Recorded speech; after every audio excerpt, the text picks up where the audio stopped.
అంబేద్కర్ స్ఫూర్తితో మతోన్మాదుల చేతి నుండి భారత రాజ్యాంగాన్ని కాపాడుకుందామని ప్రజా సంఘాల నాయకులు పిలుపునిచ్చారు. సోమవారం కర్నూలు నగరం 32వ వార్డు ముజఫర్ నగర్లో కేవీపీఎస్ వార్డు అధ్యక్షులు ఈ రామాంజనేయులు అధ్యక్షతన రాజ్యాంగ నిర్మాత బాబాసాహెబ్ అంబేద్కర్ జయంతి కార్యక్రమాన్ని ఘనంగా నిర్వహించారు. ముందుగా అంబేద్కర్ చిత్రపటానికి పూలమాలలు వేసి ఘనంగా నివాళులు అర్పించారు.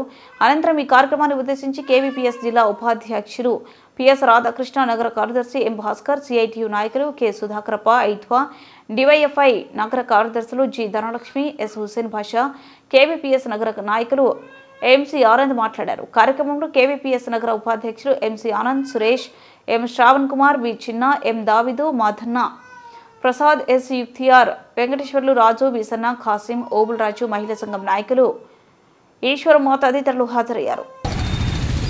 అంబేద్కర్ గారి 134వ జయంతి.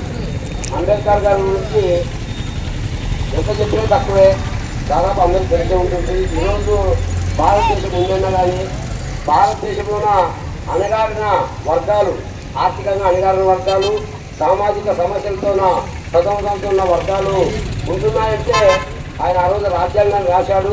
ఆ రాజ్యాంగ పరిధిలోనే మనమంతా జీవనం సాగిస్తున్నామని చెప్పి మనమంతా గుర్తించుకోవాలా. ఈరోజు అంబేద్కర్ని ఒక సామాజిక తరగతికి చెందిన వారుగా అందరూ అగ్ర కులస్తులు భావిస్తున్నారు, ఆ విధంగా ప్రచారం చేస్తున్నారు. ఆయన రాజ్యాంగం రాసింది అన్ని వర్గాల ప్రజానీకానికి తీసుకురావాలా, వాళ్ళతో పైకి తీసుకోవాలా, ఆర్థికంగా నిలుగునే పద్ధతులను చేయాలని చెప్పే ఉద్దేశంతోనే ఆ రోజు రాజ్యాంగానికి అందరి కోసం రాశాడు.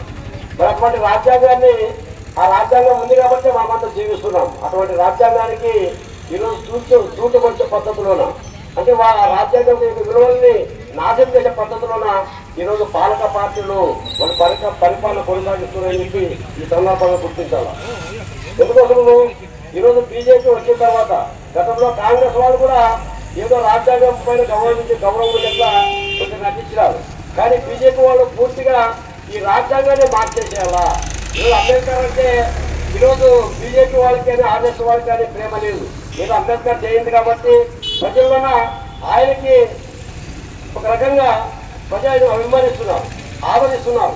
కాబట్టి ప్రజలను ఆదరిస్తున్నారు కాబట్టి ఏదో ఒక రకంగా మేము ప్రజల్లోనే ఒకరిగా ఉండాలని